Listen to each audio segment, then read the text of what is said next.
here. Yeah. Absolutely. Doodle said, I woke up with some motivation today. Good for you. Good stuff. Send some over here. Yes. I've already talked to Doodle on the phone this morning, and yes, she is motivated and up and at it this morning. Mm-hmm. Good to go. Good to go. I hope it's not too cold where you guys are at. I know it's chilly here, but we're getting a little bit warmer. There's no snow, so that's good. All good. JS 2018. Everything's good. Yes, JS. Thank you for being here. Appreciate you. All right. Let's check this out, you guys. Hey, Klein's in the house missing. Excuse me. Sorry. Where'd it go? Where did he go? Good Lord. You were there, then you were gone. I'm missing black people, the forgotten. Welcome, Klein. Thank you for joining us. Again, another link I want to put in the chat too for Klein, guys, if we can. Does great things over there. Please go check him out if you can. Hit the like button, subscribe so you don't miss anything. Hit that notification bell. So many amazing creators around here. Sorry. No, you're fine. I was just saying good morning, Mr. Klein. And there's Doodle right on the ball. Thank you, Doodle. Yes, I hope you're having a great weekend, Klein. Thank you for joining us today.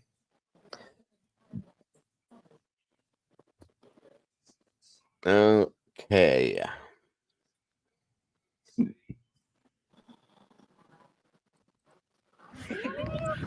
These are the videos Jocelyn Carranza's mother can't stop watching. A happy young girl playing and laughing. These were the days before Marbella Carranza got the call that her 11-year-old daughter was being rushed to the hospital. En ese momento yo sentí Marbella says in that moment she felt the world crashing down on her. me ha roto por dentro, digamos. Her death, she says, has left her broken and searching for why this happened to Jocelyn. Medical teams tried to save her life, but she died 5 days later. Marbella says several days after her daughter's death, a school official told her that Jocelyn was bullied by a classmate at the Gainesville, Texas Intermediate School. La intimidaban por la raza de sus. Marbella says that another student was traumatizing her daughter, saying that because her parents were immigrants, that they were going to be deported and that she was going to be left alone. O si le han dicho que lo hiciera para que no se quedara sola. And the question she has is whether she took her life because she was afraid of being alone or if someone had told her to do that. Marbella says Jocelyn was born in the United States. Multiple parents have told CNN that in the days after President Donald Trump's inauguration, as news of ICE raids spread across the country, the immigration chatter and taunting spread through the school. Jessie Noble says her daughter came home distraught days before Jocelyn took her life. People had been telling her friends that were Hispanic that they were going to get deported, ICE was coming for them, and she was just terrified. Were you surprised Yeah. to hear this kind of talk among 10, 11-year-olds? Yeah, absolutely. It breaks my heart, and it scares me that our kids are being bullied and our kids are afraid of being deported, of their friends and their families being deported. Parents say the chatter intensified. The school district sent a letter the week before Jocelyn's incident explaining the protocols immigration officers must follow to access students. First and foremost, I have to say, first off, leave these kids alone. This is not their fault that their parents did whatever they did, that they're here for however reasons, whatever reasons. It has nothing to do with them. They're children. They don't know. This is insane. Bullying is bullying. I understand it. And it's no matter what we do, it seems like it's never going to go away. We can help by standing up for our children when we know about it. That's a fact. But this is just disgusting. Okay, leave these people alone. Leave these kids alone. We all know everybody's unhappy about illegal immigrants being here, this, that, and everything else. But the children are children. Okay, remember that. Children are children. They don't know anything about the political side to any of this bullshit. They don't know any. They didn't do this. They didn't grab their parents and say, "Come on, guys, let's go to America and do it illegally and do this and do that." Leave them alone. For kids to be going to other kids saying things like this, what the hell is wrong with this? Where are these kids getting these ideas from too? Children shouldn't be doing this to each other. So I'm blaming this on this bullying little asshole kid on his parents. I would have never explained this kind of stuff to my child at that age about this kind of stuff. They don't need to know. Okay. It's just sick. It's absolutely sick. So they shouldn't be talking about it in front of their kids, period. That's all there is to it. And that's where this comes from. Makes me sick to my stomach. Sorry. And the bullying, there's got to be an answer to this somewhere. There really does, you guys. I know everybody in this show right here today has had some form of bullying in their life, whether it's with them, their child, their grandchild, somebody they know somewhere around the block. You've been involved. You know anything about it. You've been around it. Okay. It's too much, because this is the kind of stuff that happens here. When a child gets to a point where she feels like she has to take her own life, are you serious? She was scared. She had no idea what was going on and had no support in that aspect. Now, I'm not saying her mother didn't support her, but her mother didn't know about all this kind of stuff until it was too late, in my opinion, from what I'm understanding. So here's where the accountability needs to come into effect with the school and quite a bit of other situational stuff too. So I just don't get it. I don't. The letter said the school was committed to supporting you through this uncertain time.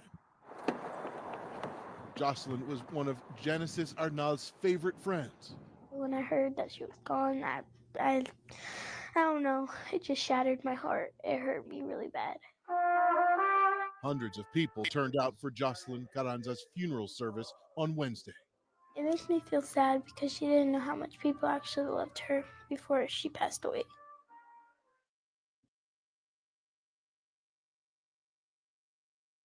That breaks my heart, you guys. Absolutely. There's no excuse for any of this. Ugh. It's got to stop. Leave these kids alone. All right. Let me get to this next story here. I got a lot of different stuff in here. Let me jump to this other one, actually.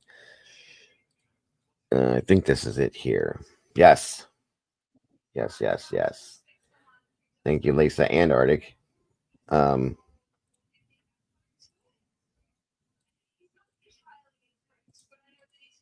Okay. A 20-year-old found murdered in 1983. Her husband and his new wife were named persons of interest 42 years later, you guys. So, two leads in the cold case murder of Maritza Galene Grimmett have recently been identified. Maritza was 20 years old, which this is her here in the middle, guys. She was 20 years old when she was murdered in the early 1980s. For nearly 41 years, she was only referred to as Jane Doe until her remains were identified in March of 2024. Then, on Thursday, February 20th, the two persons of interest were named as Maritza's ex-husband, this guy here, and Howard Grimmett, and his current wife, Isabel Terry Cruz Grimmett, according to Orange County Sheriff's Department Thursday. Maritza's remains were first discovered in April of '83 in what is now Lake Forest, California. As the years passed, investigators used forensic renderings with help from private and federal partners to try and identify the deceased. However, it wasn't until November of 23 that the investigators established a distant relative. The relative suggested posing Maritza's forensic rendering to a Facebook group that aims to identify who disappeared in the 1970s and 80s. The next month, investigators were contacted by a woman who believed the images may have been her missing mother. By March of 24, Maritza was positively identified as the deceased. So this is a lot of what we were talking about last night, guys, too, with Victor and Miss Lisa, and on Mom's panel with Kimber and Mina Monsters and Arctic. This IgG stuff is really interesting, and I'm starting to understand it a hell of a lot more thanks to Victor, and how it works and how they do these things in these cases, and it's becoming a really strong tool, in my opinion. Oh, absolutely. I mean, how many cold cases have we seen recently that have started to become not cold anymore? They're solved because of just this. Okay. It's really interesting to me. Absolutely. And how it works. Yeah, absolutely. Klein, 1 second here. Sorry, guys. There's a link for you, Klein, right there in the chat. So yeah, very, very, Hold on a minute. I think I put it up. There it is. Very, very, very good tool right now that they've been using to help to solve these cases, guys. And how many cold cases are out there that just we've talked about alone that are 20, 30, 40, 50 years old that possibly could be solved with this now? You know what I mean? And that's just an amazing thing to me. It really is. So I'm very grateful for the people that do this. That are forensic what are they, IgG genealogists, sorry. And it's a really, really amazing. And last night we learned of another situation that is being looked at right now, about another version of this type of stuff too, which is a really interesting theory. If it comes to be something, it could make a big difference in the world of within these cases too. So we'll see what happens with that. Just saying. So Maritza, a Panamanian native. Hold on a minute. The watershed stuff, yes. There's the link, Klein. Just make sure you show your face for a quick second in the back if you can. Mom had a little experience last night, and that's why we asked you to show your face and not your waist. We want to make sure that we're bringing the right person. That's all. Well, I'm thinking of talking to Victor, because I heard Victor mention something last night. And Lisa, correct me if I am wrong about something about the genealogy course that you can take that is at your own pace. Yeah. And I'm guessing that's something that can be done on. I can't afford the Rutgers version, No. but I would like to get into that genealogy that Me you can too. do at your own. That you can do at your own pace. And Yeah. I'm thinking about talking to Victor about that. And because that would be something I'd be very interested in. I would have to get with him as far as cost wise. Thank you. Thank you. Would you do that for me? Yeah, that's an awesome, especially with what we do, to have Yeah, that. Lisa, Joe, ask him to send that information to me too, because when And he me. started talking about that last night, that's something that I really started thinking about. I would love that information. Yeah. I would love it. I think it could be a good tool for all of us at some point that have the want and interest to do it, to help us to understand. That's why I was telling Lisa this morning in the Discord, like I really, really interested in that. When he started explaining it, I had so many questions, and he really clarified a lot of stuff. And I think if it's possible to do it the way he explained, where we can kind of go, like Kimber said, at your own pace on here and get that background, guys, if having that could help us in a lot of ways with what we do as well. And it's just one more tool. So I have the want and interest to start that like immediately and get through that as quickly as I possibly could. That is how quick I am wanting to do that. there you go. That's amazing. That would be awesome, Kimber. It really would. So yeah. If he will, at least have him send it out to all of us if he doesn't mind. Grateful. And Miss Kimber wants to get moving immediately on it. So 100%. Welcome, Kathy. Good to see you. Welcome, Klein. Can you hear me? Hey, how you doing there? I'm wonderful. Thank you for joining us today. How are you? I'm good, just relaxing today. I'm gonna be frying some chicken in a little bit though. Sounds like a plan. Yeah. It's Sunday. It's one of my Sunday. relatives, they always call me to cook. Like they'll call me, be like, "You gonna cook some chicken?" And I'm like, "Well, we gotta get the stuff." And they'll be like, "I already got it already. I'm on my way." So that's what happened to me today. There you go. That sounds like you're gonna make me hungry now. Damn. But it's a free meal too. So That's the best kind. That is the best kind. yes. How's everybody else doing today? Good, Klein. How are you? I'm doing good. I can't It's complain. a pleasure to be on panel with you again. Thank you. I've been on a lot more. I've just been so busy, like vacation. Then I had a podcast this morning that I did on my Facebook page, so I've been just busy. Absolutely. Well, it's good having you up here, Klein. I'm glad you could join us today. Always. Thank you, Arthur. Yeah. It's always a pleasure to be on panel with you too. Much appreciated, sir. Thank you for everything you do out there. We appreciate you so much. It needs to be more and more of it. And I notice there's more and more of us popping up and kind of coming together. And I really, really enjoy the fact that there's so many people that are wanting to get involved with this within the specific community and do these things. So again, thank you for being here. We appreciate you very much. Yes, I agree. I've been seeing a lot more pop up too because I've seen some of the people that were missing on my page they're expanding to other pages, and I love to see that because their audiences are being introduced to this person, and more people are seeing their story, and that it's getting shared more. So Right. thanks to everybody that's been sharing the stories or doing these stories, and there'll be a lot more coming too. Absolutely. Absolutely. It's a good thing. It's a very good thing. Um, Let me finish this up here. That same year, Howard married his wife Terry and moved with her to California, where they stationed at Toro, Marine Base.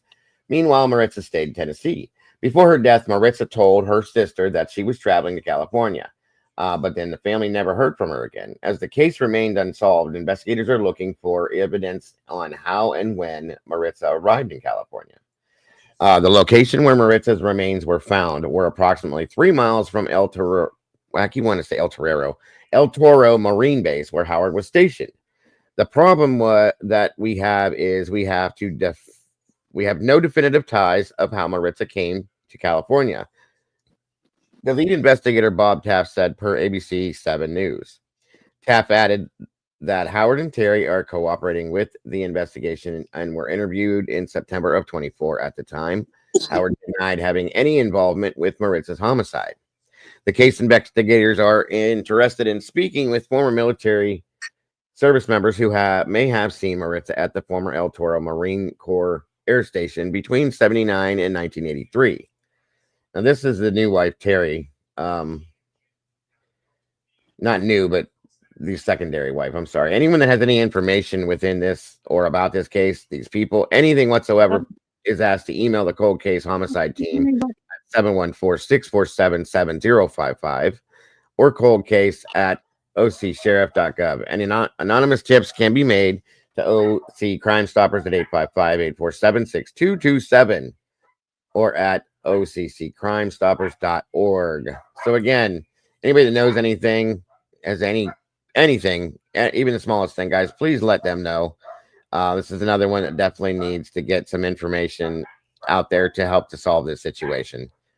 So thank you guys for listening to that, and thank you for sending me that again very much.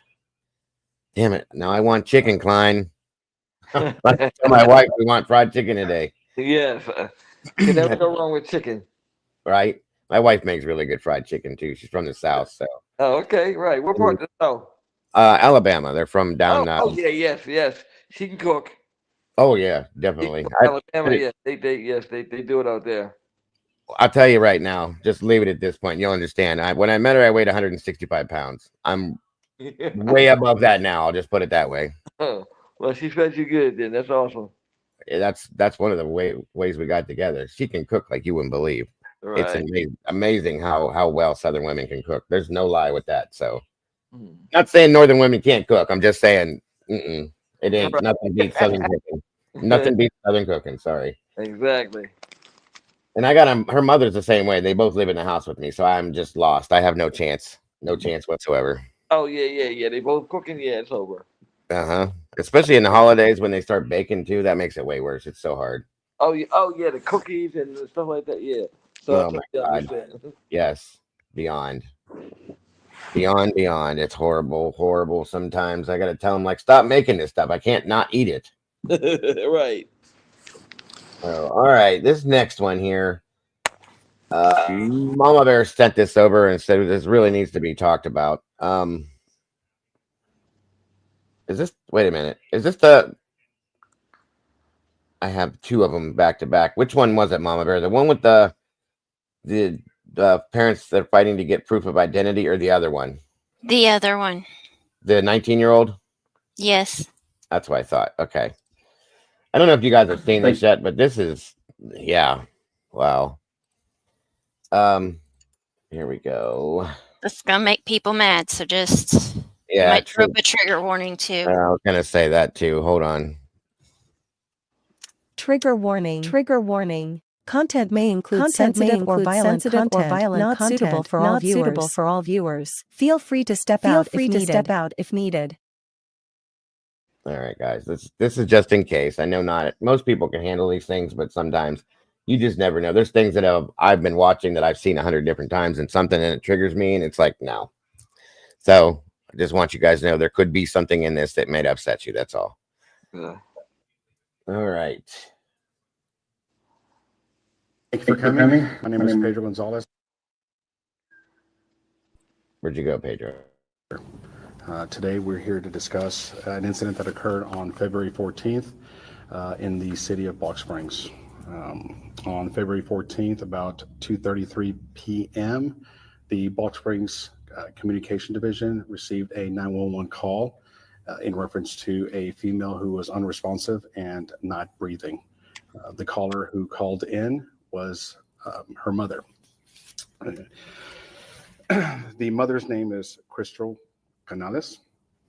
And so when the fire department and the paramedics showed up, they stated that it was going to be a CPR in progress, which means that they start administering CPR on the victim. Unfortunately, because of the position and the condition that the victim was, they did not start on the CPR and call the Box Springs Police Department. We responded on Horseshoe and observed the victim in a room curled up, and she was deceased. We know that she was deceased minimally 4 hours because of the rigor mortis had set in, and but we can't get a correct time frame. We've asked the medical examiner's office, and they actually said between 6 to 24 hours. The detectives with the Box Springs Police Departments were called to respond to the scene and begin the investigation. During that investigation, things were collected, pictures were taken, and we actually made it into a crime scene.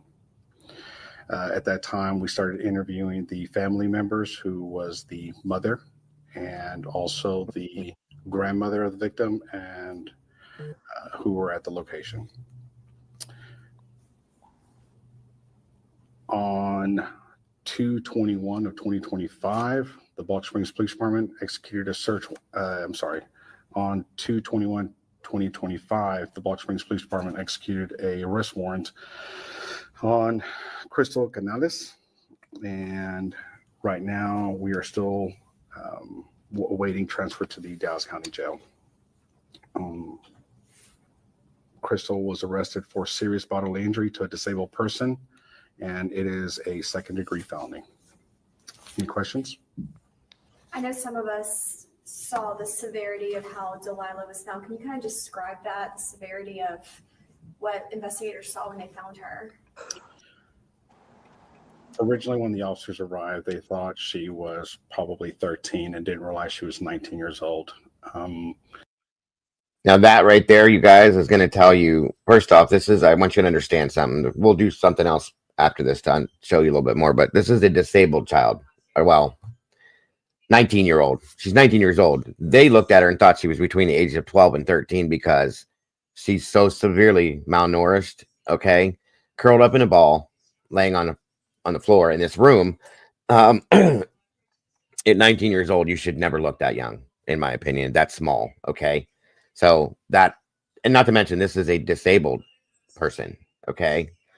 So this is why this is possibly triggering, because it's that horrible. They don't show her picture, do they?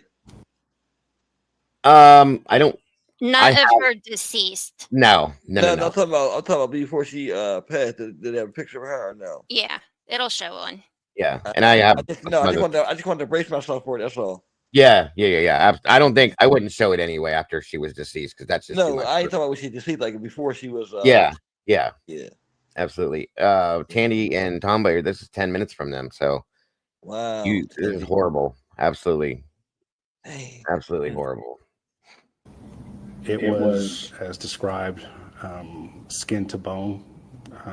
There was large lacerations exposing decaying limbs, and even some of the bones from her shoulder and on her arm and her leg. She looked like she was in a mummy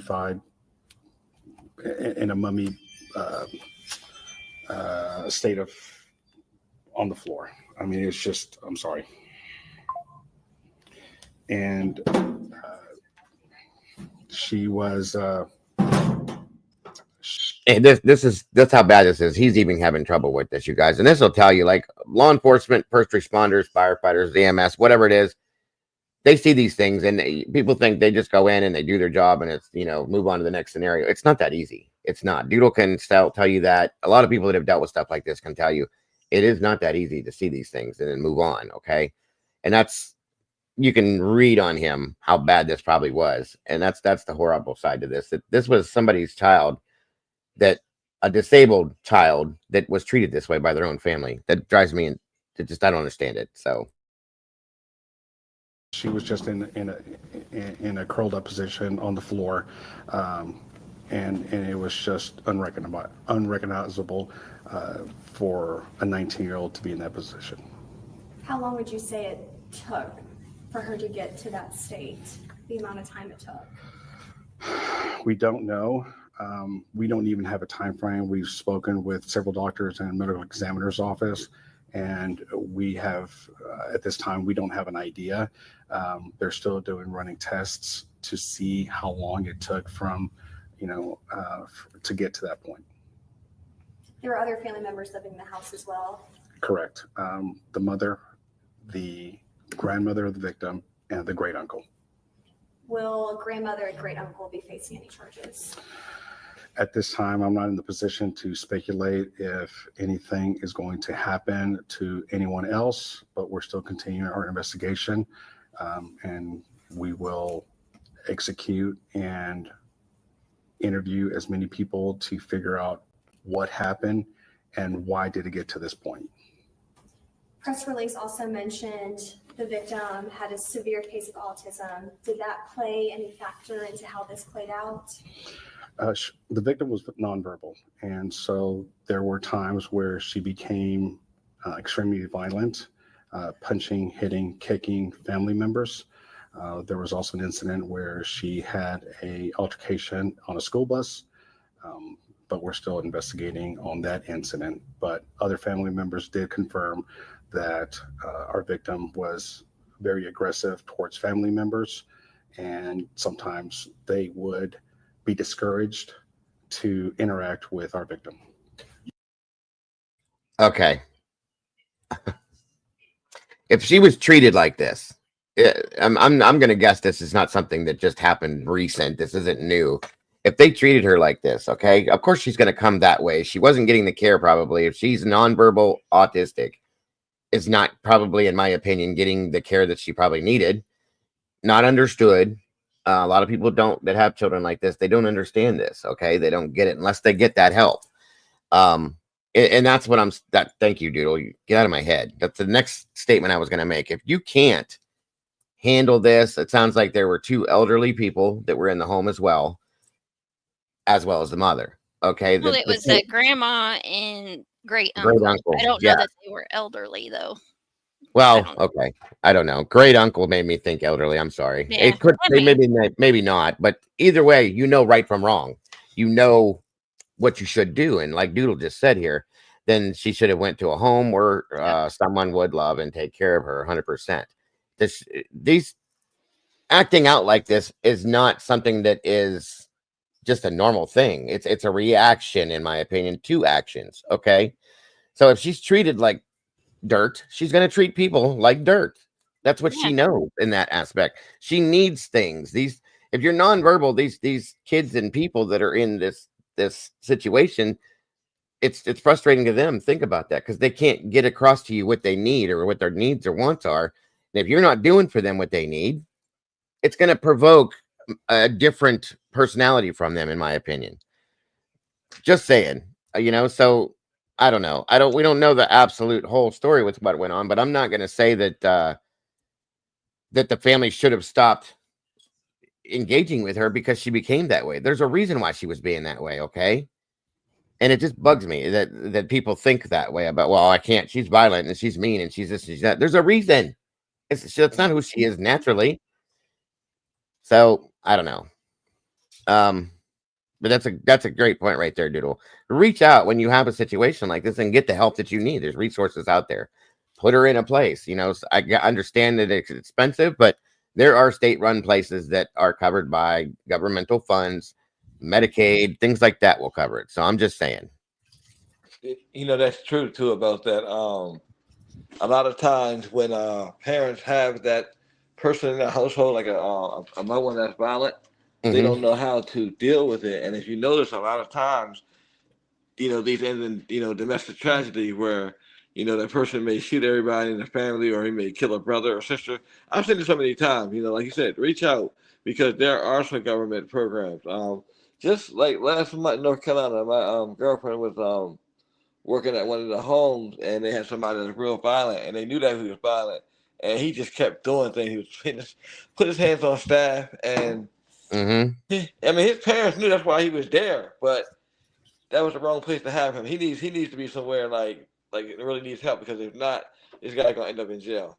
Oh yeah, yeah. So I say if you have that type of situation, please reach out, because you don't want that situation to turn into a tragedy. Right. And you can't automatically take it just as that this person's a mean person because she's autistic, folks. That doesn't make sense to me that this is a mean person. There's a reason why it's not that she's mean. She's frustrated, in my opinion. That's what I think. In her mind, she can't get across what the problems are. You know what I mean? The problem is there are a lot of resources, and Lisa just made a statement that's very true too. This kind of stuff happens all the time without somebody being autistic or combative. That's very true. It does happen. That's just ignorance on people's parts and laziness, and just you should never, if you can't care for somebody or you don't want to. I've seen that too, where people are resentful and angry because I don't want to have to take care of you. You're not my responsibility. Then don't. Put them somewhere that people will take care of them, like Doodle said, and love them and show them and give them the things that they need. It's the money. It's the money. Yeah, it is. It is. Fun. Once that money stops, they know they go right back where it is. So yeah, a lot of times, I'm not gonna say them all, because my dad's side of the family, they actually will, take care of their own. Everybody will chip in and all that. But yeah, you're right. A lot of times they just don't want to. But like I said, that check is also important too. Oh, well, what am I getting out of this? You feel me? Like you say, if you don't want to do it, just don't do it, because if not, you're going to add more stress on you and that person. You're not going to probably be able to take care of it. Absolutely. Yeah, absolutely. That's absolutely what it is too. Like, let it move along. Just like people that have children that can't take care of children or don't want to, then don't. And if you do, then there are places. We talk about this all the time. Arctic does put out different things all over the place. There's fire stations and hospitals and different places that you can take those babies if you don't want to take, instead of harming them or doing something the wrong way. Don't do things like this. Get the help. Reach out. Do something. If you can't afford it, there's places that will help you figure that out. Okay. So, hey, Mom, good to see you. Thank you for joining us. Not to go off subject. We just. I think we kind of like just had that with the women whose children froze to death. There's some who say that she helped. Some say she didn't reach out for help. Yeah, definitely. Absolutely. Mom, there's a link in Discord for you if you feel like joining us, ma'am. Thank you again for the show last night. Was amazing. I can't stop going on about it. I appreciated it so very much. And it was just one of the best shows I've been a part of or seen in a long, long time. So thank you again for that. And thank you for joining us.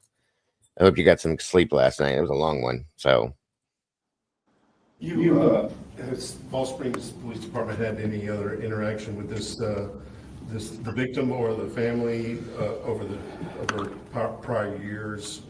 You mentioned the school bus incident. The only incident that we had where we responded, or the last time we responded, was May of 2021, and it was just a welfare check. And so we went in there and everyone was fine, everyone was healthy, and there was no signs or issues at that time that led to this. Well, that's awesome, Mom. Be careful out on the road. Says, I got footage of Eileen Warnos, America's first female serial killer in Daytona. Be careful out there, Mom. So that's amazing, though. Miss Bonnie Bailey, welcome. Good to see you. Thank you for joining us. I hope you're feeling good today, Bonnie, and we appreciate having you here. Eileen Warnos is one of the reasons why also I was addicted to crime, too. because we are watching her story unfold, being that young at the time, and I wasn't sure. I like watching it at the time, true crime, but like she's one of the ones that actually intrigued me and to really wanted to get into it. And like, yeah, she's another one that I can't say she influenced me because she's a killer, because she. Right. But I know what you mean. It was her case and her story was very interesting to me too. So I understand what you're saying as to how it came about. Most of her story, like Mom just covered this not too long ago. I think it was last week, and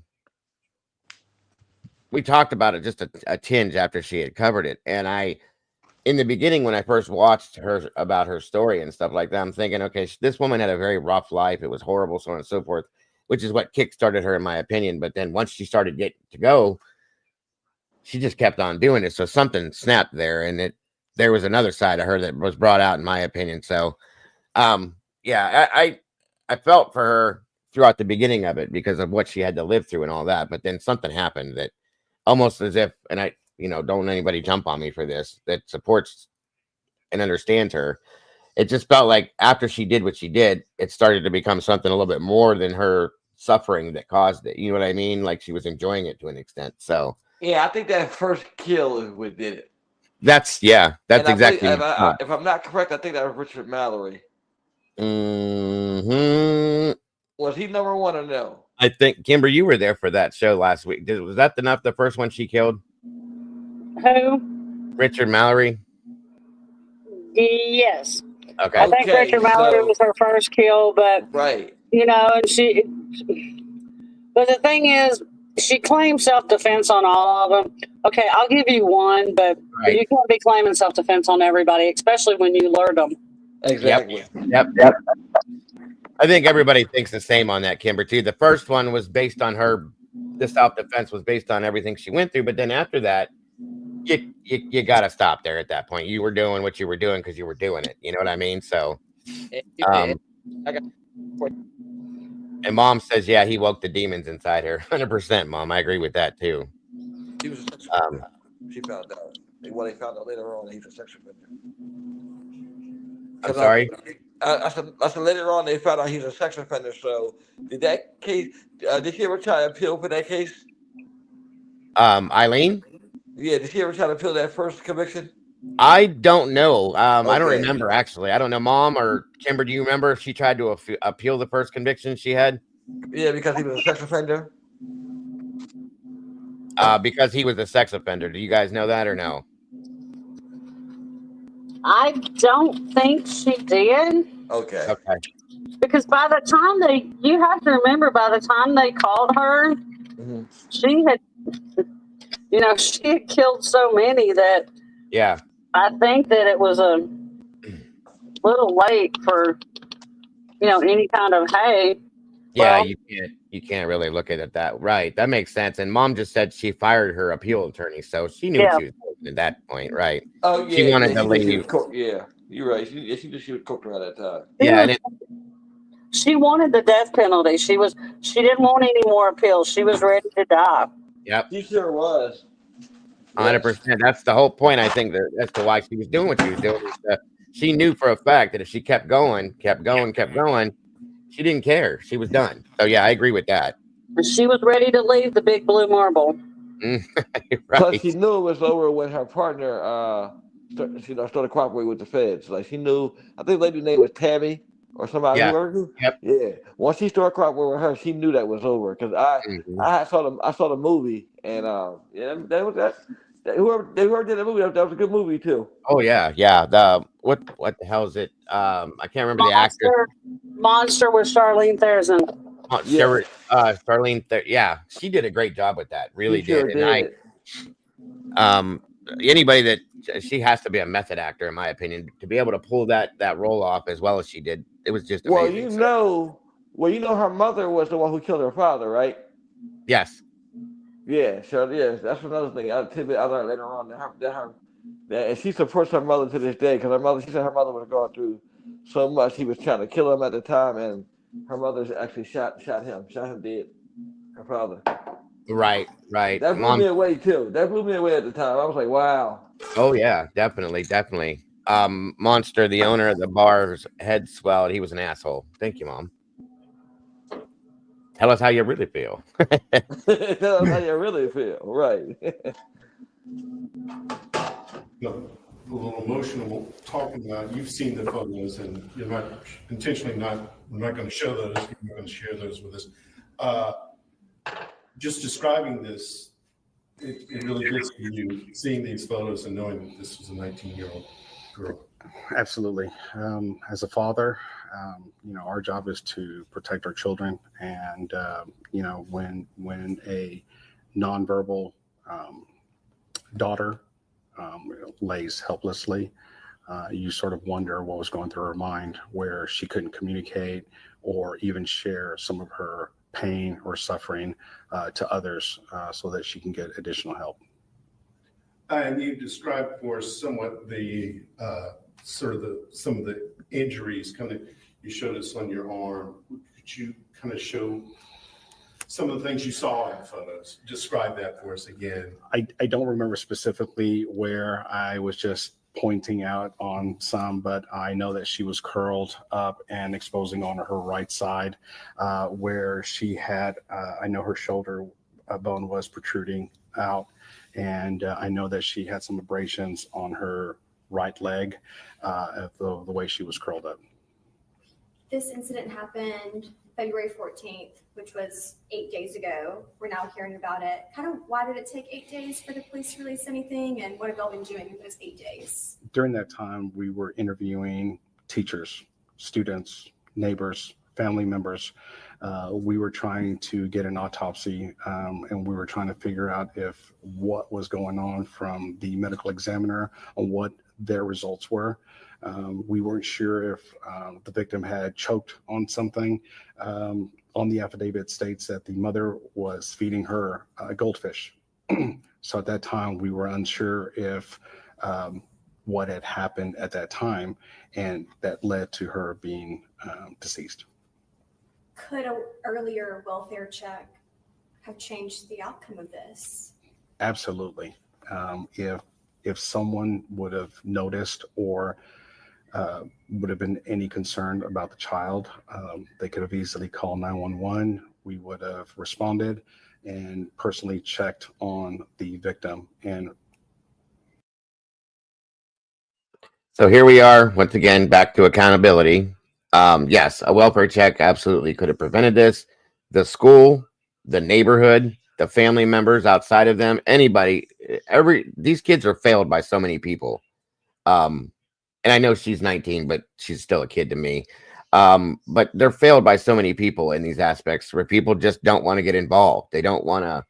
And I'm always saying that, stop minding your own business and pay attention to things going on around you and say something. Mom says it. Arctic says it. Doodle says, everybody says it. If you see something, say something. If you know something, say something. If you think you know something, say something. It will avoid this situation. And this should have been looked at by many people and questioned and sent them to their place a long time before this. There's the problem. Once again, people dropping the ball, people failing these kids and these people that are going through these situations, and it's just not right. And that's what needs to change. It really does. So 100% could have been avoided. Maybe we wouldn't be here if that would have happened. You've been in this community for such a long time. Is this kind of one of the most worst crimes you've seen in this community? I don't know. It seems like it has affected you deeply. It has affected me deeply. So as being public information officer for several years, we also worked a similar case where there was a child that occurred here in our city where the pastor thought that the child had demons. And so he went through the similar of not being fed, and similar characteristics from the victim were also on the child. And so it did spark some memories about that. Any message to the community that you want to say, if you see something like this, or how can the community help, or what can they do? So it's important that the community and family members do communicate with each other, especially if there are some signs of neglect, or if there's also a suspicion that the person is not well, by all means, call 911, report that, I want to do a welfare check to make sure that this person is well. And we'll go and make contact with that person to make sure that they're physically and mentally well. And normally the person who calls 911 wants them to do a follow-up and say, what happened? Are they okay? Do I need to intervene? Do I need to come from out of state or from out of the city to check up on my family member or even friend? I understand from our reporting that some of the neighbors did not know that there was a child in that home. So it really, it's one thing to see something, say something when you're a neighbor, but really this is a sort of an inside situation, isn't it? It's almost an isolated incident where the mother never left. We were told by several witnesses or character witnesses who were letting us know who the mother is. Everyone was saying that she was a great mother, always there, never left the house, was there literally 24 hours caring for her child. And the victim does have a sister. She is 19 years old also, or she's older, I think, by a year. But don't quote me on that. So, but she does have a sister. When you said y'all were talking to teachers and interviewing people in this past week, what were teachers kind of saying? What can you reveal about, the background of this family, how the mother-daughter dynamic, how was that? So they were praising the mom, where mom was very involved, was a very good person, said nothing but positive things about the mom and even the daughter. The daughter was a good student. We talked to several of the teachers and even students from middle school where she attended. And they said all the things that didn't raise any suspicion at all. Do we know where things went south? How did we get to this point? Was there a fork in the road? Something happened? How did we get to this point? At this time, I don't know. So there were other family members living in the house. Were they aware of what was going on? Do we know? Well, we know that they mentioned that they were met with aggression from the victim, especially since she was nonverbal. The great uncle and the grandmother who lived there would try to interact with the daughter, with the victim, but the daughter would sort of prevent them from communicating with the victim. She would always say, "Hey, I've got this," and from other witnesses about their character, she was independent. Okay, then that's their fault. That's where they should have stepped outside of the box and said to somebody, "Hey, this is what's going on.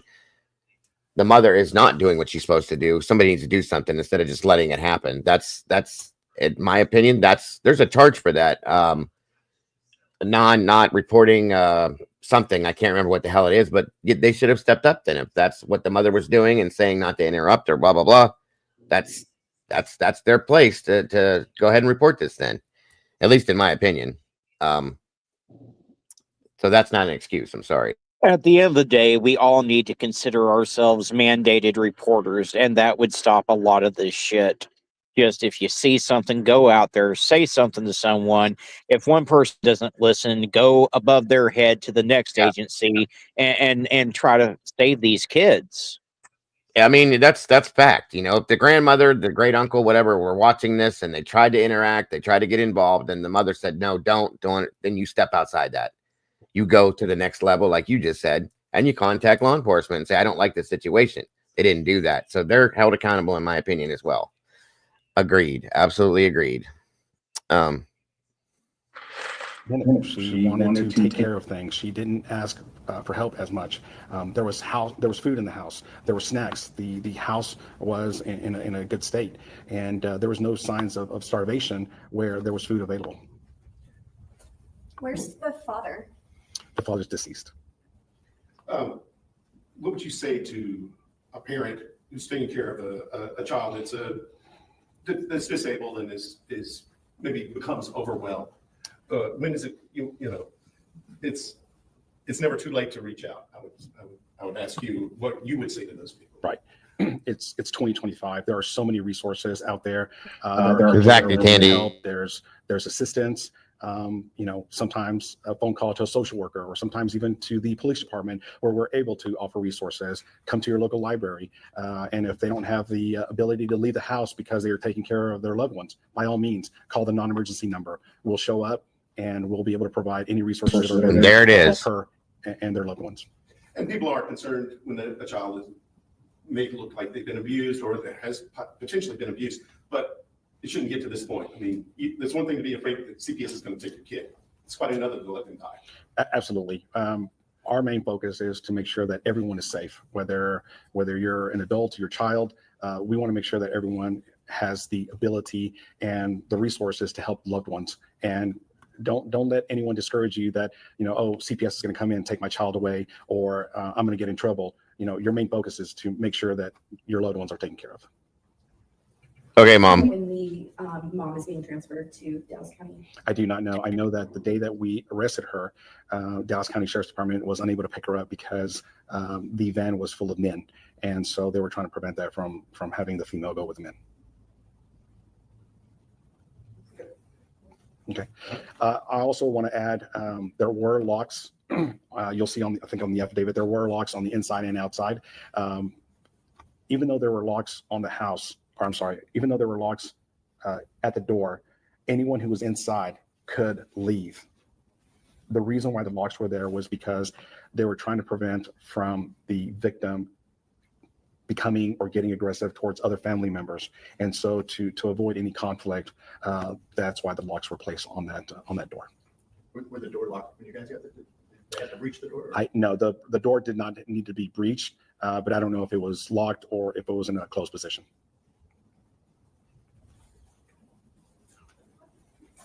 All right, thank you.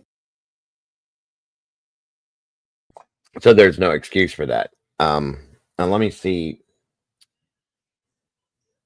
Where did they go? And one of the news things I watched, the great uncle said he hadn't seen her in a year. Yeah, it says there were some other links too, showing that the aunt remembered the 19-year-old. Yeah, that was a good interview. Right. I don't know if I can find it, but this is just, there's no excuse for this. There was no reason, no rhyme, no reason for this happening. They, like I said, I'm holding the other two in the house accountable at this point as well, because they could have, there was nothing. And I think he made that point for a reason. They could have left the home. They could have went and said and did something to make this change, and nobody did. And like he said, and that's what I was saying in the beginning of this, there are resources out there. You want to be stubborn, that's fine, but not at the cost of somebody else's life. You think you can handle all this, that's your thing. But well, and there was an interview with one girl that lives next door. She said that if you didn't live in that area or that neighborhood for an amount of time, you would never have known that there was a teenager that lived there. Right. But at some point she was going to school, before this. One moment here. Here's the other ones. I knew I had them back here. I just couldn't find it. It took me a minute to pull it. 1 second here. A North Texas mother is behind bars right now following the disturbing death of her autistic teenage daughter. Good evening, everybody. Thanks for joining us. I'm Casey Stiegel. That investigation is underway in Balch Springs, where police say they were called to this home for a medical emergency more than a week ago. When first responders got there, they found 19-year-old Delilah Vieira. Okay, here's the pictures here, Klein. So, I mean, if that's what she looked like beforehand, okay, and they found her the way they did, there's no reason for this. Nope. I mean, look at that. First off, she's laying on a bed with no sheets or anything on it. She looks like a prisoner. Okay. It just, that's not, no. Well, and they did say that she was found fetal position on the concrete floor of her bedroom. Concrete, so she had no rug or nothing. Hell, but you can even see the paint peeling off the wall next to her. I mean, yeah.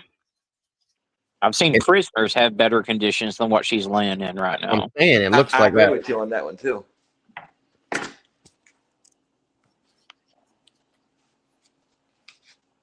Villegas dead inside a bedroom. According to detectives, the girl was emaciated and covered in wounds. Now her mother is facing at least one criminal charge. Fox 4's Amelia Jones spoke with the victim's family today and also has new updates tonight from police. She's live now with more. Amelia. Casey, Balch Springs police said they're still trying to figure out a time frame of when Delilah Villegas died. Her aunt told me today she couldn't help but blame herself for not calling police when she had a gut feeling that something was wrong. How? That question has kept Yahaira Pardo up at night after learning the details of the death of her 19-year-old niece, Delilah Villegas. It's heartbreaking. Villegas was nonverbal and autistic. Balch Springs police say on Valentine's Day, Villegas' mother called 911 to report that her daughter was not breathing. But when officers arrived, they found Villegas had already died. We know that she was deceased minimally 4 hours because of the rigor mortis had set in, and but we can't get a correct time frame. We've asked the medical examiner's office, and they actually said between 6 to 24 hours. Police say Villegas was found inside this home on Horseshoe Trail, lying in the fetal position with visible wounds and sores. Officers could tell that she was severely malnourished. Originally, when the officers arrived, they thought she was probably 13 and didn't realize she was 19 years old. Her mother, 41-year-old Crystal Canales, told police she didn't call for help because Villegas would often become violent towards others. Pardo never knew her niece to be violent, but did say that the last time she saw her was in 2019 at Villegas' dad's, Pardo's brother's, funeral. My mom and my sister did see her in 2021. And it was at her oldest sister graduation. She was perfectly fine, healthy, didn't seem like anything was wrong. From 2021 on, Pardo would get updates from Villegas' older sister who moved to Fort Worth. Pardo can't help but blame herself for not listening to her gut. I do say that I have a blame in all this and where we at right now. And why? Because I had a gut feeling that something was wrong. The medical examiner has not released an official cause of death, but on Friday, Canales was arrested and charged with serious bodily injury to a disabled person, which is a second-degree felony. Villegas' grandmother and great-uncle also lived inside the home. According to the arrest affidavit, her grandmother told police she hadn't seen Villegas for weeks, and her great-uncle hadn't seen her for about a year, even though they lived in the same house. How is that after? Wait, what? Exactly. That's what I was trying to say earlier. That don't make any kind of damn sense whatsoever. That's not a big house, unless they had her locked in this. What? That's exactly what he's saying. He's telling you in so many words that they had her locked away. That's why he didn't. Yeah. See her. Yeah, that's. Oh wow. So this is a definite. Yeah. Okay. So she kept her locked away in this room, and they lived in the damn. It's a small ranch style house, and they never saw her for a year. Yeah, that's his way of saying Yep. I'm not going to get in trouble, but I Right. was here for a year. Yeah, that's something. That's crazy. Wow. Pardo wishes someone would have reached out to police or to her for help. If you knew that something was wrong or you haven't seen Delilah in months, everything from the beginning to the very end. And that's it. That's just why I'm saying that grandmother and great uncle, they have accountability. Why didn't you say something, especially after a year and you living in the same damn house, bro? Come on. Everybody should be charged. 100%. 100%. The mother, obviously, for the neglect and whatever she did, but these two are, in my opinion, need to be held accountable too. You didn't say something, you didn't do something. You could have done something a long time ago with this, and you didn't. So And they knew what was going on, so they can't say that they didn't. they had to have. I agree with you, Klein. They had to have. I don't buy that. You didn't know what was going on. You knew what was going on the whole time. Yep. Wow. Exactly. Tandy. 5 miles down the road, huh? And see, Tandy could have even went over, and Tomboy could have went over and helped with her. Just saying, Right? you know, that's what I'm saying. Like it's that simple, you guys. It is that simple. And no, this was a choice. This was not something that, in my opinion, that wasn't. I didn't have the resources, or I didn't have the help. You chose to be this way. You chose to do this. So, is wrong. Villegas loved to play outside and organize her stuffed animals. That is how Pardo wants to remember her, happy with a smile on her face. To know that she's in the hands of God and that she is with my brother at peace in his arms. That's what gives me comfort. And while she believes there is no justice for Villegas' death, she's going to do everything she can to make sure people remember her life. That everyone does know that Delilah was here. She was alive. She was present. Balch Springs police said they did a welfare check at the home in May 2021 and everyone was healthy. When officers found Villegas, they reported there was food in the home and the house was in order. Police said everyone they interviewed spoke positively about Canales and Villegas. Police are still investigating to figure out how things got to this point. Right now, it's unclear if anybody else will be charged in this case. Casey, back to you. They damn well better be, at least in my opinion. That's nuts. Right? Absolutely nuts. Wow. Thank you for sending that over, Mama Bear. That's You're welcome. definitely needs to be heard. That's for damn sure. Yeah, I was pissed off this morning. Mm-hmm. And for good reason. This stuff has to stop happening. If you, again, people that can't handle this, stop having kids. If you can't handle, I mean, this one's 19. You did this for 19 years. Why did you were tired of it? If you were tired of it, then you needed to reach out and say, I can't do this anymore. That's all there is to it. Absolutely. I mean, there's all kinds of collecting that resources. check. Yeah, well, I mean, there's all kinds of resources and shit that these parents can reach out to if they're having issues, especially for autistic children. So there's no excuse for what took place here. And I agree with Klein. Everyone in that house that knew what was going on needs to be prosecuted for what happened to that little girl. Yep. And just because Amen. she was 19, her mental age being nonverbal and that is probably going to be closer to maybe 13 or 16. So Yeah. And I mean- think you were right. She was probably collecting a monthly check and didn't want to lose that. So yeah, didn't want to lose her daughter's Social Security or whatever. agreed. Absolutely agreed. This is just sickening and sad. And I hope she gets locked away and I hope they starve her. I'm sorry. This child being autistic makes it 10 times worse to me. 10 times worse. Yeah, I would think so too, Doodle. She said there should have been a social worker anyway with a disabled nonverbal child. Mm-hmm. Yeah, that makes a lot of sense. 100%. Especially if there was once she came out of the school, which still she probably should have still been going to school of some sort. There should have been questions and there should have been some things asked as to why this is going on. If how long had she been out of school, or not in school or whatever. I see you, Stormy. What's the matter? Oh, the story. She's just mad about the story. Oh yeah, of course. It's a horrible, horrible story.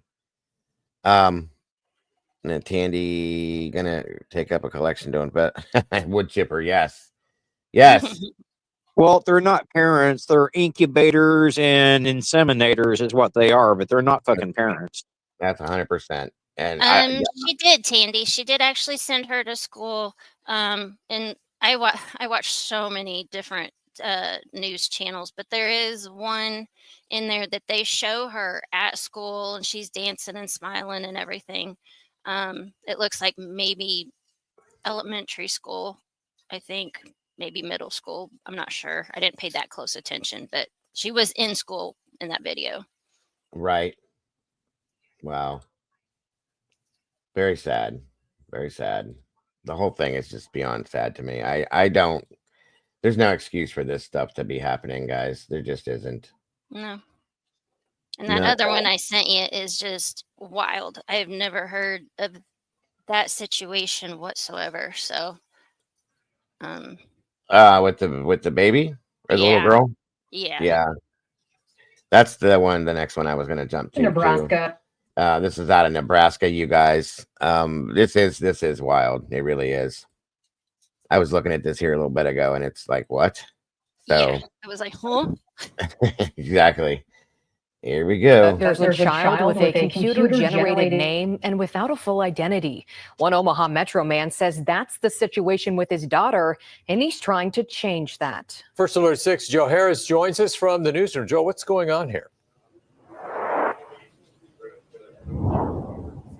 Well, John and Aaron, speaking with the father and his attorney, they say they've exhausted all avenues trying to get her with the identification needed for insurance and Medicaid.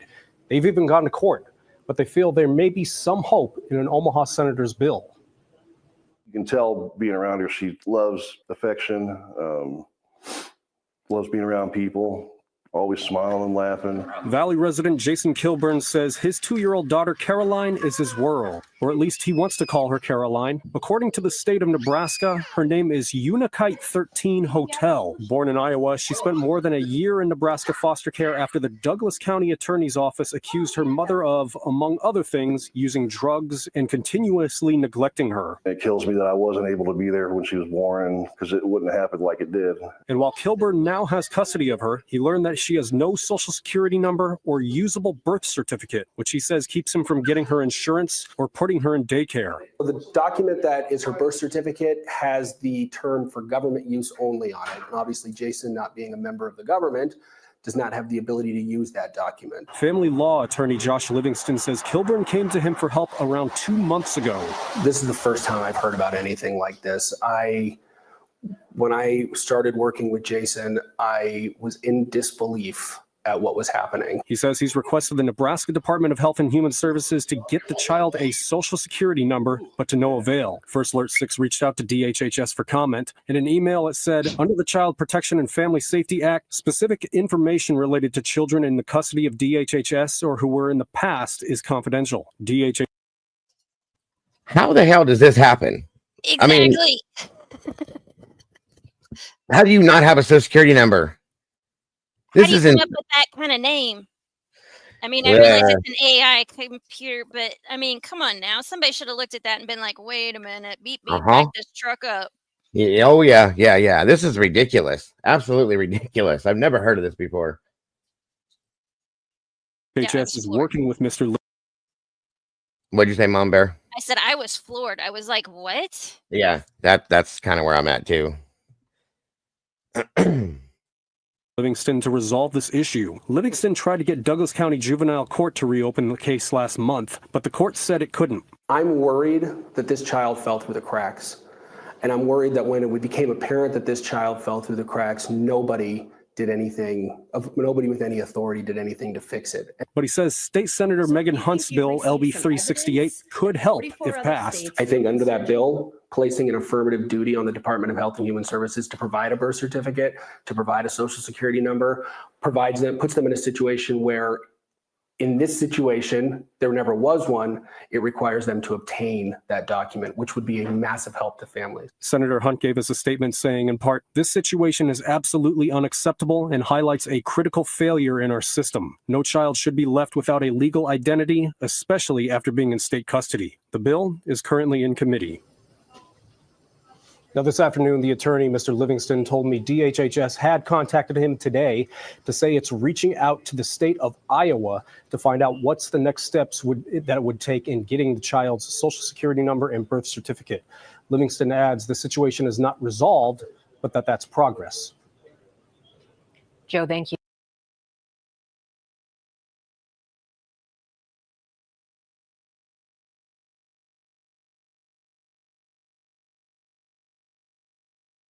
Absurd is not even the right word, Peggy. This child doesn't exist as far as the government's concerned. You know what I mean?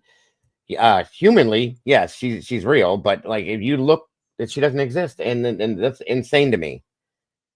I've never heard that before, ever. And the name, good God, come on, this is crazy, guys. Absolutely crazy. Anything else on that, Mama Bear, or anybody else have any comments or feelings? Not yet. Jody, she was born in Iowa. I just find the whole situation crazy. That's all, Yeah. And then it's not like now people are trying to cover their butts about somehow this child fell through the cracks. Well, it's 2025. The last time there was a welfare check was in 2021. So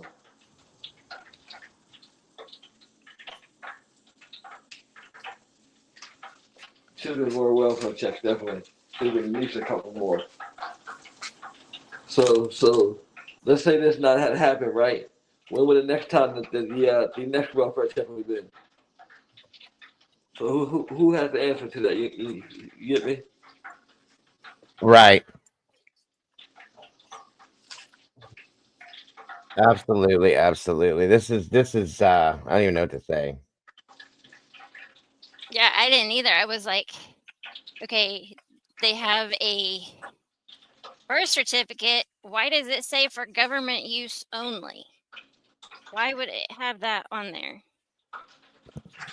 And because the adopted dad is not in the government, he doesn't get the birth certificate. Because that's what he would need to be able to go get her social security number. Mm-hmm. Right. Exactly.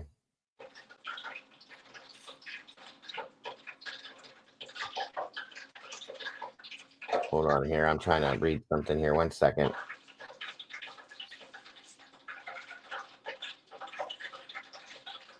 A moment, guys. Sorry. Well, she has the computer generated name. I forget, what was it? Oh, I forgot her.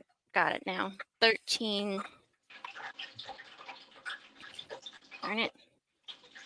Where's my phone?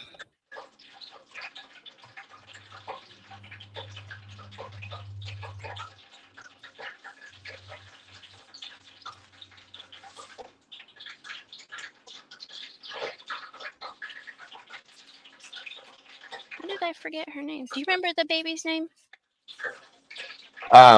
No, because I was writing and reading something else to throw up too. So No, I'm you're sorry. fine.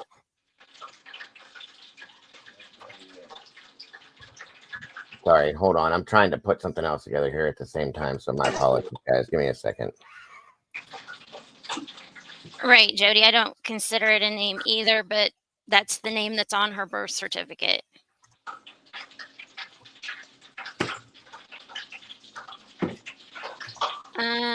Well, you can probably hear my fish tank in the background. See if that's better.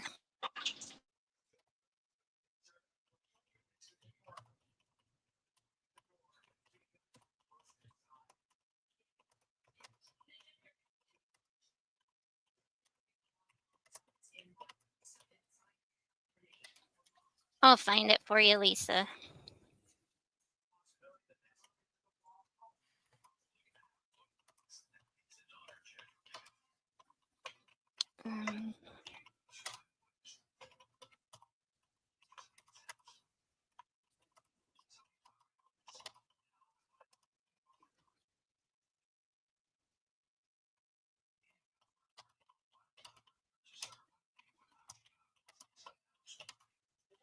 Um, 1 second, folks. My apologies here.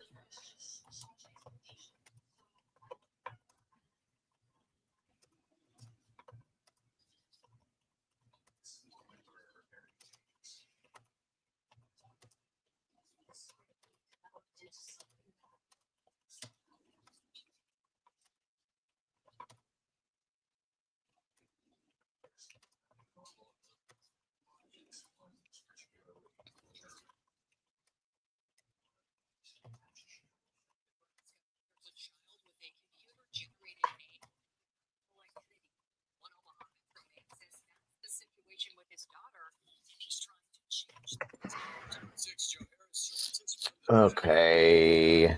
No Angel, welcome. Thank you for joining us. All right, guys. So, like I said, this is gonna have to be a short show for this one. Because we have Doodle's premiere coming up here at 4, Arctic's at 5. I got there was one other thing I was trying to think.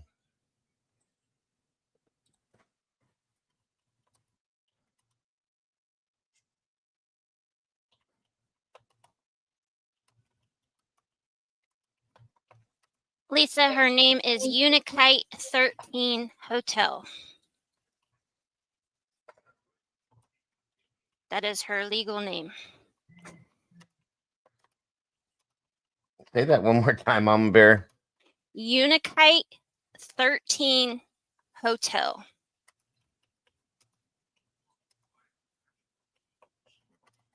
That's what I can't get past. Terry, hey, Terry Martin, good to see you. Thank you for joining us. It's been a while. Well, you were here the other day, sorry.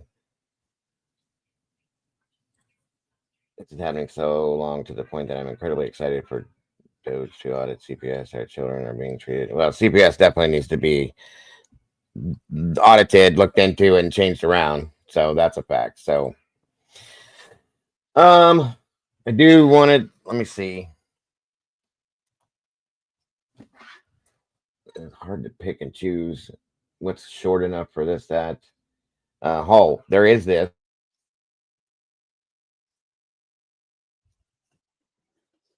And you guys remember the CEO shooter, Linguini Manicotti, as I call him, Luigi Mangione, had his court appearance here. So you real quick, the news break on that.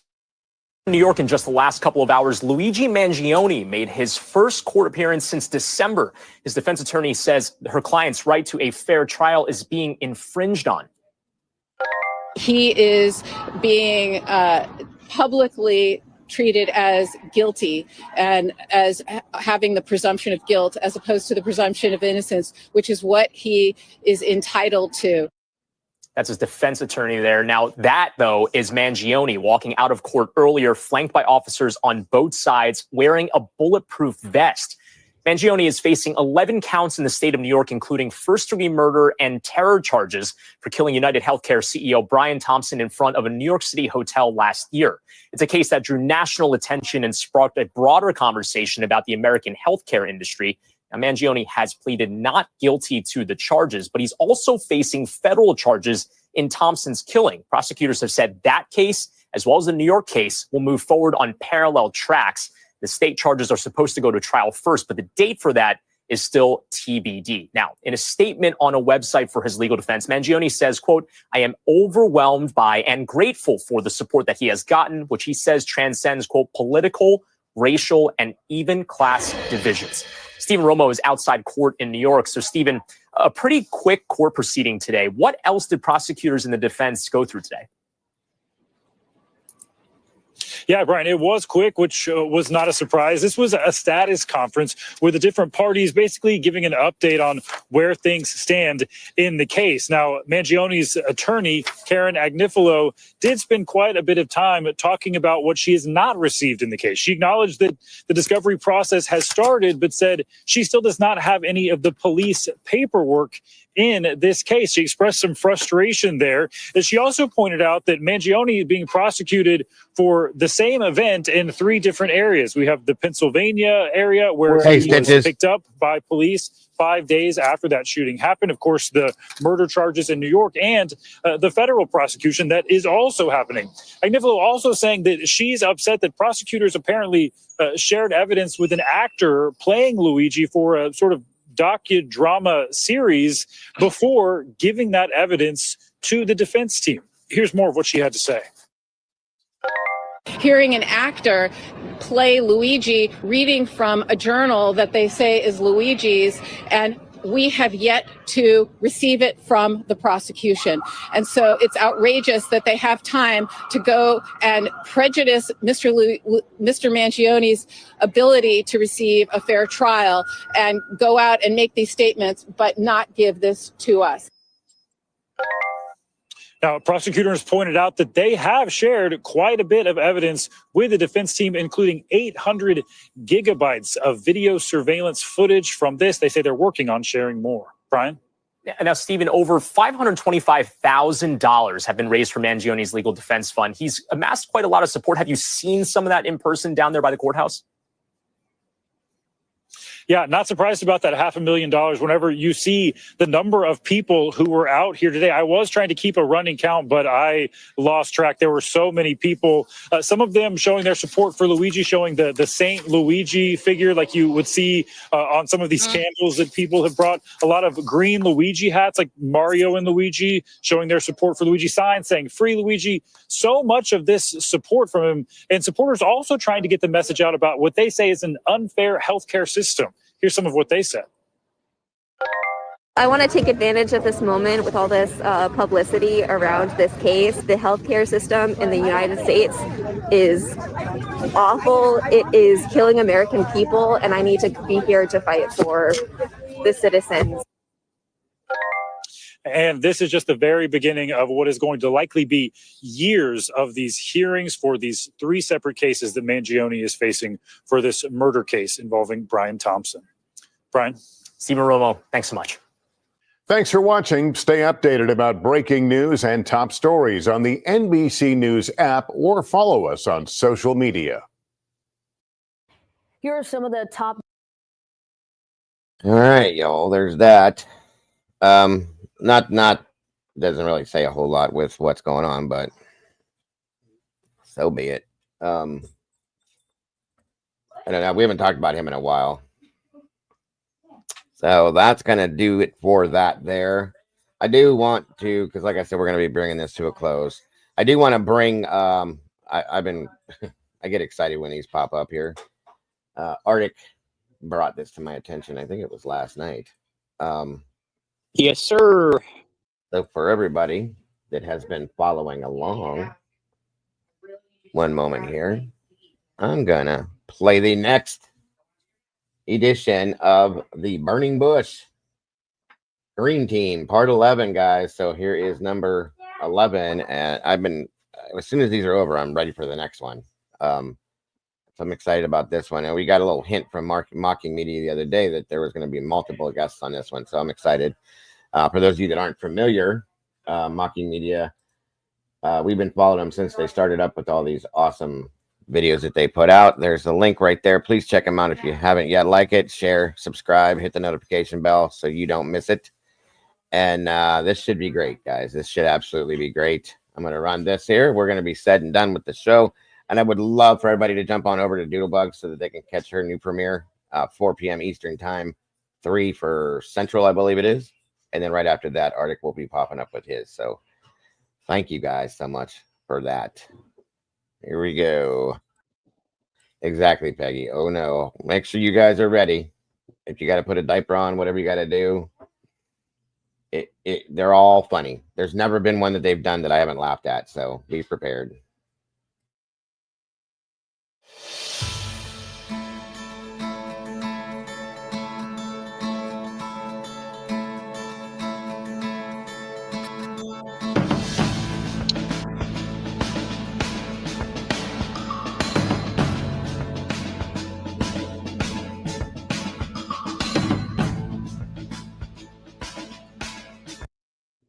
You've never heard of this? You got to be kidding. No. We're talking about that case where the girl has the generated name and everything. Yeah, no.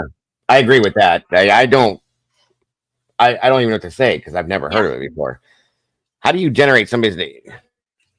Unity. I'm confused at how something like that even happens. I mean, right. A certain birth certificate that says for government use only, a generated name, and this poor person that adopted her is going through all kinds of hell right now, just trying to get everything straightened out.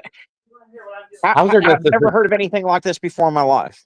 The Social Security Administration alone, when somebody as a child is born, you have to. There's got to be a number generated for them.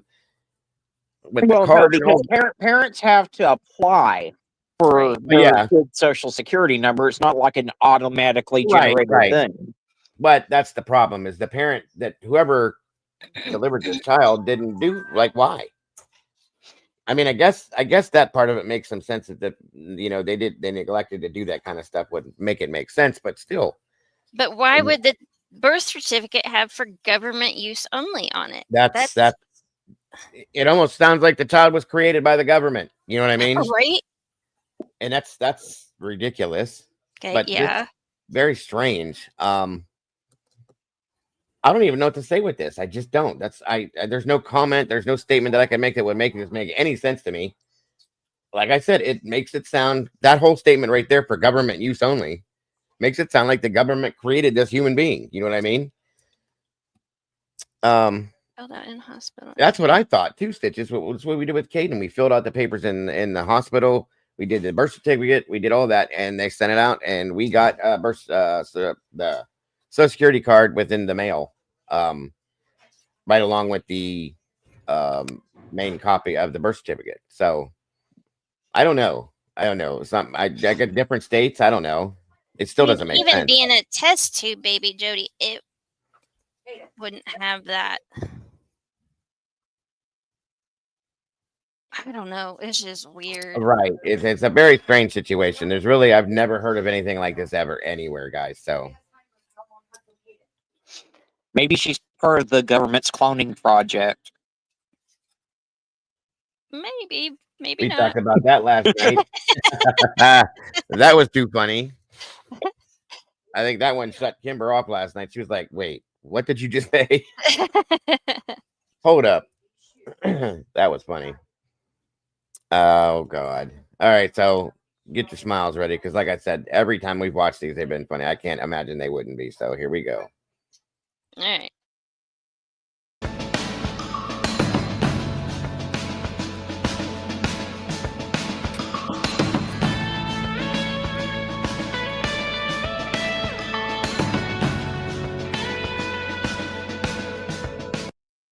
Ooh, that's interesting, Stitches. Government only.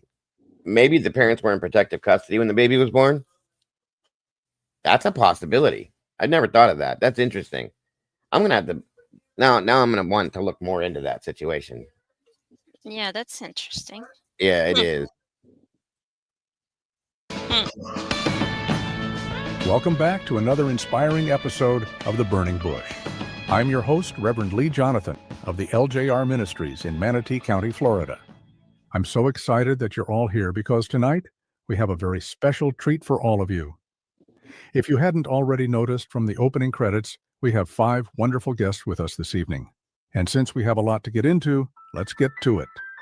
Hello, everyone, and thank you for being here. It's nice to see you. Hi, everybody. I hope that you guys are doing very, very well. Gangnam Style. How are you? Well, I wanted to pop in and say good morning. So good morning, Tennessee. Good morning. When I say we're fine, I mean my split personality. Enough! Silence, you filthy concubines of the night, for your serpent tongues are summoning demons. There we go. That's more like it. I refuse to let my stream turn into some deranged megachurch cult that speaks in tongues. So from here on out, we'll do this in an orderly fashion. I'll ask one of you a question. You'll answer, and so on. This talking over each other is absolutely ignorant, although I'm not surprised. And now that we all know the rules, let's begin. Julie, let's begin with you. Before I ask you a couple of questions, could you please introduce yourself to our viewers? Julie Skolnick, I'm 80 years old. And I've never committed a crime in my life. Wow, 80 years old and never committed a crime. That's impressive. Julie, I hate to ask, but could you please back away from your camera just a smidge? I feel like I'm looking at an old rickety picket fence that's painted 3 different shades of white. Some of the boards are missing, and it's all cockeyed and dilapidated. To say that about me is slanderous, is defamatory, it's libel, and it's against the law. I'll tell you what should be against the law: not having a dental plan. So I have filed a complaint. Why? Because of what I just said? With who? With my local police department, okay? You filed a police report on me for comparing your jacked up grill to a mouthful of loose chiclets? It is on record with my local police department. Why is it that everyone on the green team can't function? You all have 0 coping skills, and your maturity levels seem to have peaked in high school. None of you can handle criticism, and you all go full persecution complex and pound on your chests when someone disagrees with your batshit crazy theories. You all piss and moan about your own free speech, and yet you want to silence others when it comes to them talking about you. All of you have severe delusions of grandeur, and when you get the slightest butthurt, you all run to the police and lawyers and cry about people being mean to you online. All right, give me 1 second. If I should go out, right, if my Wi-Fi should go down because I'm having terrible... You're not getting away that easy. You're going to stay right where you are and answer my questions. I apologize about that. Julie, what's your end goal here? To stop the harassment of me. And in addition to that, Wait, there's more?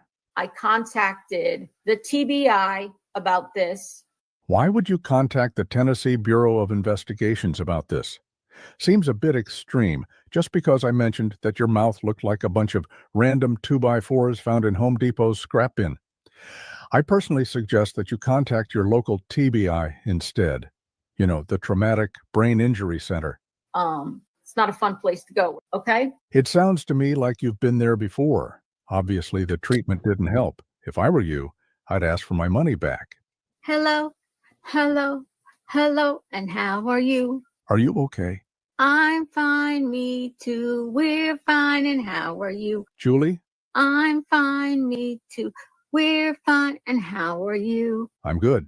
But what do you mean by we're fine? When I say we're fine, I mean my split personality. No shit. The first step is admitting that you have a problem. I think your next step should be seeking some help. I need your help, please. What is it? What's wrong? I do not want harm to come to me. Nor do I. If you care about me and are worried about my safety, file an anonymous complaint about me. Julie, unfortunately, I'm not like you. I would never call Adult Protective Services on you, nor would I encourage anyone in my audience to do the same. Who in their touched little heads would file frivolous complaints based on piss-poor evidence and asinine conspiracy theories? It is what it is as far as that. So you're not denying that you're guilty of doing just that yourself? That's very interesting. I'm curious, how many people have you done this to? 2 people, actually. Okay. And Stephen Fisher is now one of them. Inciting your subscribers to mass report someone seems like slander and grounds for a future lawsuit, if you ask me. But what do I know? I'm just a simple reverend.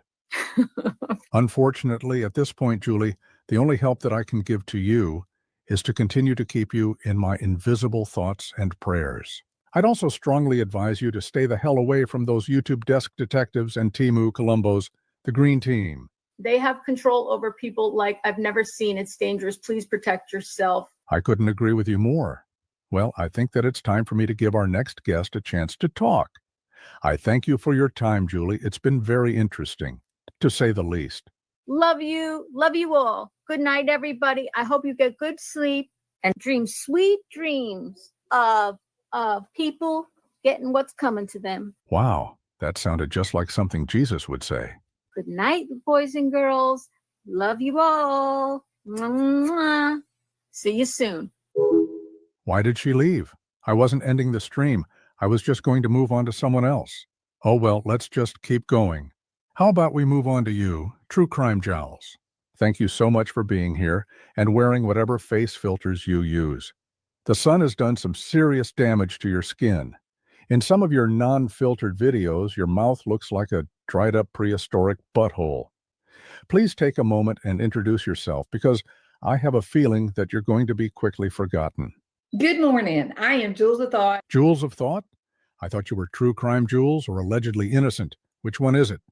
Okay, so because it's sort of a 2-part that I Wait a minute. I remember who you are. You're that lady who made that ignorant AI song about BJ. because it's sort of a I believe your pathetically written lyrics said, oh, they ostracize, they criticize, but they can't see the truth, that the one they push away might just be the light in the gloom. She might be the path to Sebastian's truth. That was beautiful. I can't believe that you think BJ might be the path to Sebastian's truth. Let me ask you something. Are you taking any antipsychotics? Okay, so because it's I also love the part of your AI song that you plugged in this poorly written verse that says, it's like a cult of counterproductive panderers and panhandling psychopathics with patsies and pay piggies who lay down just like the pre-1939 Germans' antics. okay, so because it Now correct me if I'm wrong, but I believe in that verse you were saying that people who criticize Britney are no different than those who belong to the Reich Ministry of Propaganda? What because it's So basically, you're saying that people against BJ are spreading biased and misleading information about her to influence others' opinions about her. You're either just ill-informed or uneducated. Oh, really? I'm not going to say you're dumb or stupid, Mighty kind of you. but for some reason you seem to think anything said about Germany has to be Nazi death camps. Accusing people that are against Brittany as members of the Ministry of Propaganda is technically calling them Nazis, even if it was prior to 1939. And you guys don't know anything about it. or else you wouldn't be running around screeching like these old biddy virtue signalers. Oh my God, you hate Jewish people. Oh my God, oh my God, oh my God. You know, an example of virtue signaling is also jumping on a trend in order to look better to your peers. For instance, the Sebastian Rogers case. I wonder, how many children in your state are currently missing? Where's all your videos on them? okay. So what because it Oh, that's right. They're not trending, so you can't get those clicks and views. it's sort of a two-part that I And for that delicious cherry on top, another example of virtue signaling is when you put down those who disagree with you while presenting yourself as a righteous person. And that's just objectively the wrong way to make anyone think. It'll just reinforce your echo chamber, confuse people that aren't educated on the topic, and make your disagreeers demonize you so that you can tout how you're being persecuted. Stop. You are revealing yourselves to be uneducated. You're showing your ignorance. And that's not what you want to do. You are, in fact, using the same tactics as the Ministry of Propaganda and Enlightenment in those years before the... Listen here, Butterface. Following the Nazi seizure of power in 1933, Hitler established the Ministry of Public Enlightenment and Propaganda, which was headed by, wait for it, Nazis. You can toss together the largest word salad that you want, but the matter of fact is, you're still calling people who disagree with BJ and the rest of the Green Team Nazi propagandists. Stop. Collaborate and listen. ICE is back with the brand new invention. You're showing your ignorance. So, good night, everybody. See you later. They're sure dropping like flies, aren't they? Perhaps it's time that we take a short break. Please enjoy this quick worship song, and we'll be right back.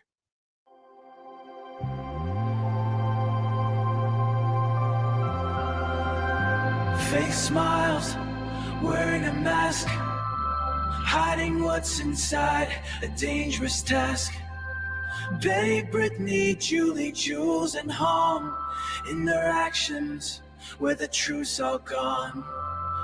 Hypocrites taking the righteous road, leading true hearts down a heavy load.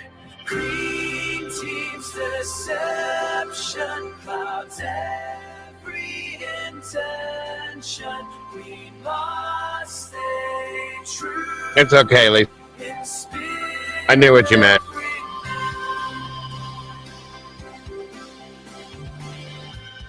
Words so sweet, yet hearts are cold. Injustice thrives where the stories are told. Keepers of truth, oh, what false pride. In the light of justice, nowhere to hide. Beware their ways lest we fall apart. Hold on to faith, let love restart. Green Team's deception clouds every intention. We must stay true in spirit renew. Guide us, Lord, through their deceit. Give us strength never to retreat. In your light we'll find our way. Together we shall rise and see. Team's deception loves every intention. We must stay true in spirit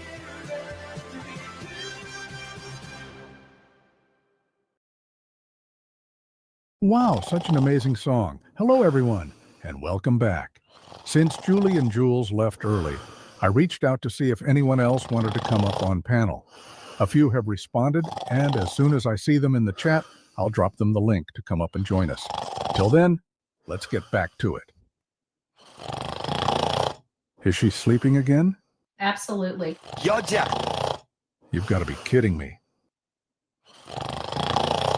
I know how to wake Snorlax up.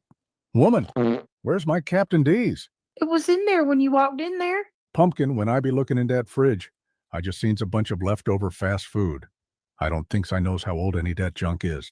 I just got it tonight, but I got the. Woman, I be doing junk and stuff all day. When I be getting home, I be needing my supper. You won't even let me talk. I be done doing what I's did all day. What you be doing? Nothin'. I ain't about to comes home to fast food. I wants pot roast. Pot roast was done. Done? It looks like you just threw it in that there big old crock pot and forgots about it. I wouldn't feeds that to the dogs on that there front porch. But I got the. Oh, BJ, you're too easy. Honestly, I think you're still half a... No, Cap, just a link. You click on it, and it'll bring you up here on a phone or computer. That's all. Sleep. It's me, Reverend Lee Jonathan, and you're currently here on my stream. I was just messing with you. You're not at home serving leftover refrigerator fast food and dried out pot roast. That hurts my feelings. I tell you what, why don't you go to your safe space and come back up when your feelings are no longer butthurt?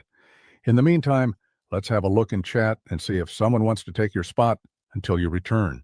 Thank you for being respectful. You're quite welcome. Now let's look at the chat and see who wants to come up and take your place. Let's see. Here we go. Here's one. The user by the name of Viewing Hours Makeup says, "Hey, my pearls, I have an exclusive, unaltered, not fake, and totally legit picture of Sebastian Rogers." Perfect. Dropping the link now. Okay, BJ, we found your replacement. We'll see you later when you're less triggered by your fake outrage. See y'all in a bit. See you later, BJ. And now, let's welcome our next guest.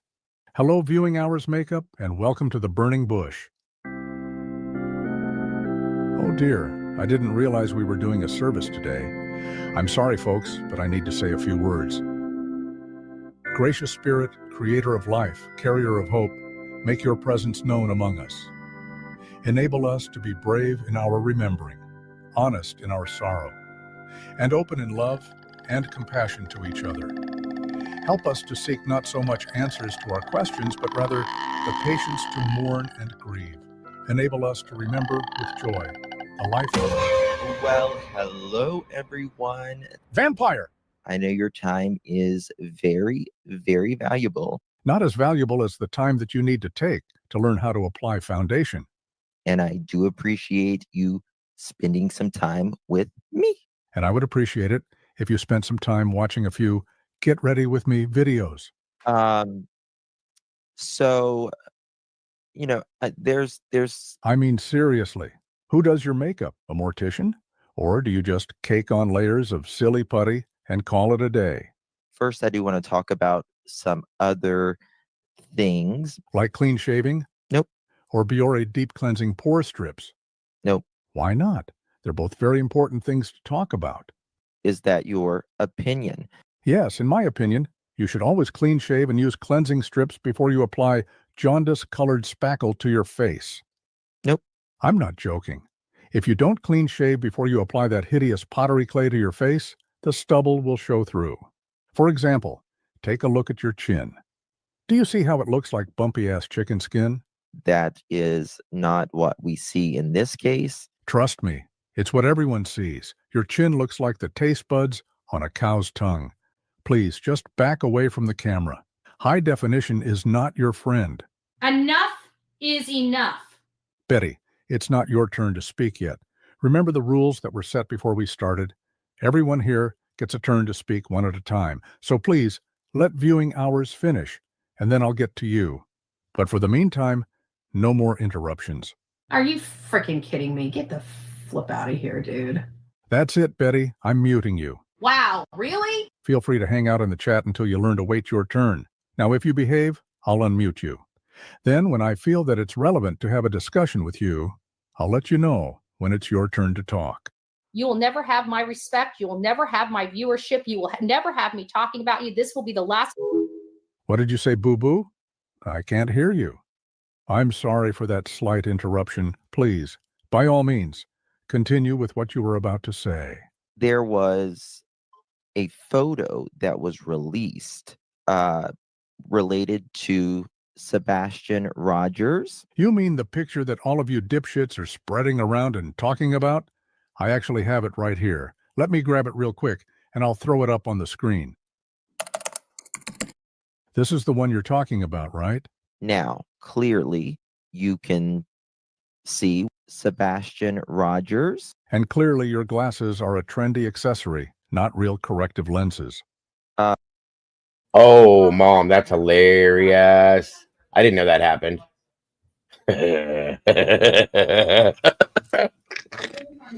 Oh, wow. Thank you for that info. Unkite 13 Hotel. Thank you, Mom Bear. How do you mean? I mean, do you really think that anyone, aside from you twisted asshats, believe that this is a picture of Sebastian? I'm sorry, I'm still not following you. Look, just because you're a pro at using Canva, Instagram, and PixArt filters. For those of you that don't know what Mom's talking about, this dingbat right here decided it was cool to get a monkey, you know, to make things for appearances, and the monkey ripped, I guess, a chunk of what hair is left on top of his head. Sorry, I have no respect for him. So that's probably why I sound the way I do. But yeah, that's interesting, Mom. Thank you for that info. That kind of made my day a little bit. And I'm sorry you peed. To lie to yourself and to your audience that you really look like that, it doesn't make you an expert on enhancing a clearly fabricated picture. That being said, Look, we all know the truth. We all know what you did, and we all know what this is really a picture of. I mean, I'll definitely discuss it, but I just need to. It's not with that.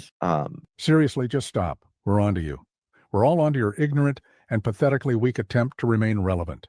It's funny, you always seem to fabricate some garbage due to your content growing weak, boring, irrelevant, and unoriginal. You're nothing and nobody until you create some bullshit to draw attention to your channel so that you and your content can matter again. Now look. I don't know if you guys noticed this. It's that Scooby-Doo Mystery Solver software up here by Canva. Okay, with this stupid photograph that they put out. Down at the bottom, it says Cartoon Network. It's a thing there. I don't know if anybody saw that either, but I have this picture loaded in my super secret software, and I'm going to expose you for the fake that you are and show everyone what this is truly a picture of. I'm sorry, I'm still not following you. Well, try to keep up. I'm just going to push start, and hopefully we'll have the original unaltered picture in a few seconds. Patience is a virtue, it may seem. Yeah. Just keep on pushing, follow the dream. Oh. Though the road's long, we're gonna find. Yeah. Keep the faith, believe it'll be fine. Oh. This shit takes time, just keep waiting. Yeah. In time you'll see the future's changing. Oh. Hold on tight, the world's rotating. Yeah. This shit takes time. Just keep waiting. Render complete. I knew it. Bumpy ass chicken skin. bumpy ass chicken skin. Okay. So I'm gonna do something you guys ain't gonna like it. But I'm gonna leave this bit right here because we have halfway to go. And I'm gonna save this for either later or tomorrow. Because Doodlebug's live right now and I don't want to miss anything that she's doing. We're gonna come back and watch the rest of this the next time we're live. Because there is going to be, I have to see the end of it. So, unless you guys choose to go watch it yourselves, I understand. But I'm going to still play the rest of it when I come back live again. I want to thank everybody for being here. Everybody that joined me on panel. Thank you for that as well. Thank you. Arctic, Mama Bear, Kimber already took off. But thank you guys so very much for joining us today. Like I said, I'll be here. Diego, Yes, please, sir. Please get a hold of me soon. I got some stuff I want to do with you. Absolutely. Yes, absolutely. I will do that, my friend. I appreciate you so very much. Yeah. And we need to throw Doodle's link in here real quick, everybody. Please, if you will, jump on over there, support. Hold on a minute. And show some love to her. Thank you guys so much for joining us. Like I said, much love to you all. Don't forget to love yourselves and each other. Don't change a thing. You guys are the beautiful people. Like I said, I'll be back in here later this evening or late afternoon maybe, and definitely in the morning too. So for those of you that can't make it tonight, I will see you tomorrow. Much love. Everyone have a great day, and I will see you then. Bye-bye. Bye, guys. Link in here is Doodles. There it is. Thank you, Arctic. Here we go. Life's a journey, let's make every moment shine. Together we share, our hearts so intertwined. Each time you tune in, we're dancing in sync. With every story told, just let your soul think. A little laughter, some love, we're flying high. As we wrap up this episode, it's not goodbye. News on the airwaves, spreading joy and cheer. Thanks for being with us, we'll see you right here. Kick back, take a breath, leave your worries behind. This podcast is magic, a treasure you'll find. With every moment shared, we light up the way. Join us next time for more laughs and play. A little laughter, some love, we're flying high. As we wrap up this episode, it's not goodbye. News on the airwaves, spreading joy and cheer. Thanks for being with us, we'll see you right here. Kick back, take a breath, leave your worries behind. This podcast is magic, a treasure you'll find. With every moment shared, we light up the way. Join us next time for more laughs and play. So hit that subscribe, keep the vibe alive. We're riding this wave and it's set to thrive. With smiles all around, let's seize the day. In this podcast family, worries drift away. A little laughter, some love, we're flying high. As we wrap up this episode, it's not goodbye. News on the air.